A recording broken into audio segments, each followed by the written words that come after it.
Aku kebatuan timnya. Kami dari kelas A 2025 grup 11 dengan dosen pengampu Profesor Dr. Insinyur Sri Rahayu MP. Pada kesempatan kali ini kami akan membahas gangguan biotik pada pohon gayam dengan nama ilmiah Inocarpus fagifer yang kami amati secara langsung di lingkungan Fakultas Kedokteran Hewan Universitas Gadjah Mada. Perkenalkan, saya Rahmat Raffi Syaputra dengan NIM 255555263 KT 11060. Perkenalkan, nama saya Ubaidillah Senin Ragusunandar dengan NIM 255566613 KT 11308. Perkenalkan, nama saya Fadila Tessa Sabila dengan NIM 2555674 KT 11124. Perkenalkan, nama saya Gedema Agung Adinata Mahendria dengan NIM 255566569 KT 11306. Perkenalkan, saya Najwa Lela Rahmadani dengan NIM 255556400 KT 11110. Perkenalkan, nama saya Arab Kaisa Briliani dengan NIM 255598871 KT 11168. Perkenalkan, saya Yusuf Ahmad Rafi dengan NIM 2555098 KT 11268. Pohon gayam termasuk famili Fabaceae dan tumbuh subur di wilayah tropis Indonesia. Di lingkungan Fakultas Kedokteran Hewan, pohon gayam tumbuh rindang dan berperan penting sebagai penjaga keseimbangan ekosistem kampus. Pohon ini memiliki batang yang kokoh dan beralur. Tingginya dapat mencapai 30 meter dan daunnya yang lebar dan tebal menciptakan suasana yang sejuk. Selain itu, akarnya dapat menyimpan cadangan dari air hujan. Menariknya, pohon gayam menjadi simbolik manusia dalam mencari jati dirinya.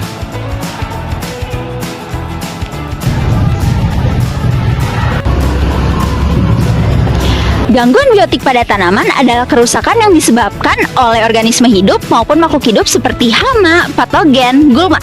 Lalu gangguan pada tanaman dapat menimbulkan dampak yang merugikan bagi tanaman itu sendiri loh, seperti pertumbuhannya, produktivitasnya, lalu kesehatannya juga. Nah, jika terjadi gangguan pada tanaman tersebut, maka tanaman dapat dilakukan identifikasi, lalu pencegahan dan juga pengendaliannya. Jadi, gangguan biotik pertama yang kami temukan adalah adanya hama rayap. Apa sih hama rayap itu? Jadi, hama sendiri adalah hewan yang menyerang tumbuhan secara langsung dan sangat terlihat. Dan dampaknya itu bisa sangat besar apabila terjadi serangan rayap secara masif. Kemudian, rayap sendiri adalah serangga sosial dengan ordo Blattodea, di mana rayap ini menyerang pohon karena membutuhkan selulosa sebagai sumber makanan dari jaringan kayu. Kemudian, faktor-faktor apa aja sih yang menyebabkan adanya serangan rayap? Jadi, faktornya itu yaitu karena adanya faktor lingkungan seperti curah hujan, kemudian kondisi tanah, dan juga suhu. Rayap biasanya tumbuh atau hidup di tempat-tempat yang memiliki kelembapan tinggi. Kemudian untuk gejala yang terlihat dari adanya penyebaran rayap sendiri, yaitu seperti kulit dari batang kayu yang mengelupas, kemudian permukaan pohon yang keropos, dan juga adanya sarang rayap. Untuk dampaknya sendiri dari adanya serangan rayap ini ada banyak, misalnya seperti membuat pohon menjadi rapuh, bahkan bisa berpotensi tumbang apabila serangan rayapnya itu sangat masif. Tapi ada pengendalian dari hama rayap sendiri. Itu bisa dilakukan secara kimiawi, biologis, dan juga mekanik. Secara mekanik sendiri bisa dilakukan dengan pembersihan rayap secara langsung.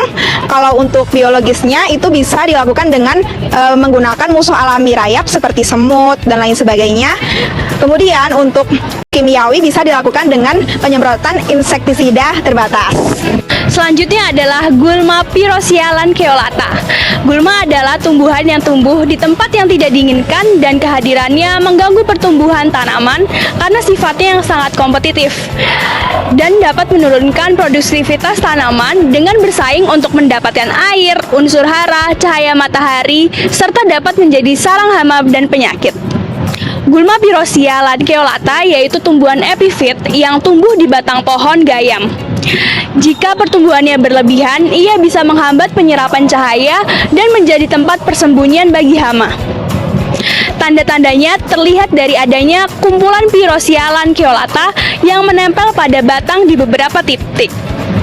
Dampaknya yaitu mengganggu penyerapan sinar matahari, fotosintesis, dan juga mengurangi nilai estetika karena merusak pohon kulit dan berpotensi sebagai sarang bagi hama.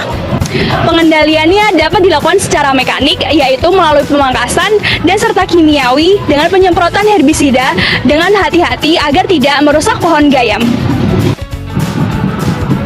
Gangguan biotik yang ketiga yaitu patogen Cryptodesia scripta.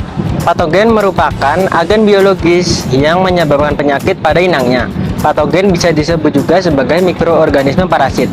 Patogen Cryptodesia scripta adalah sejenis lumut kerak atau lisen yang tumbuh pada kulit batang. Patogen ini muncul akibat lingkungan yang lembab dan minim cahaya, biasanya pada batang pohon tua. Gejalanya berupa bercak putih kehijauan yang menyebar di kulit batang. Dampaknya, walau tidak selalu berbahaya, pertumbuhan yang berlebih dapat memicu penyakit lain, mengganggu estetika pohon dan berpotensi melemahkan jaringan kulit batang dari waktu ke waktu. Pengendalian yang dapat dilakukan secara mekanik yaitu dengan membersihkan area gulma dan kimiawi dengan menggunakan fungsi jaringan pada area patogen. Nah, di balik pohon yang sehat dan kokoh, bisa jadi terdapat suatu penyakit di dalamnya. Di balik suatu penyakit itu, ada upaya pencegahan dan perawatannya pada pohon tersebut. Salah satunya yaitu pohon gayam ini. Ada 3 upaya pencegahan dan perawatan pada pohon gayam ini. Yang pertama ada monitoring rutin, yang kedua ada pengaturan jarak tanaman, dan yang ketiga ada pembersihan area sekitar batang agar sirkulasi udara dan pencahayaannya terlihat cukup. Perawatan sederhana ini dan dilakukan secara konsisten dapat membuat pohon gayam ini terlihat sehat dan kokoh sebagai bagian penting dari ekosistem di kampus ini. Dari hasil pengamatan, pohon gayam di Fakultas Kedokteran Hewan Universitas Gadjah Mada mengalami gangguan biotik seperti rayap, Gulma pyrosia lanceolata, dan patogen Cryptodesia scripta. Gangguan ini disebabkan oleh lingkungan lembab dan kurangnya perawatan yang berdampak pada kesehatan pohon. Melalui pembersihan yang rutin dan pengendalian tepat, pohon dapat kembali terjaga. Karena itu, mari bersama menjaga dan merawat pohon sebagai penyeimbang ekosistem dan sumber kehidupan kita. Demikian hasil pengamatan kami mengenai gangguan biotik pada pohon gayam Inocarpus fagifer. Semoga video ini dapat menambah pengetahuan kita tentang pentingnya menjaga kesehatan pohon di lingkungan kampus. Terima kasih dan sampai jumpa teman-teman rimbawan.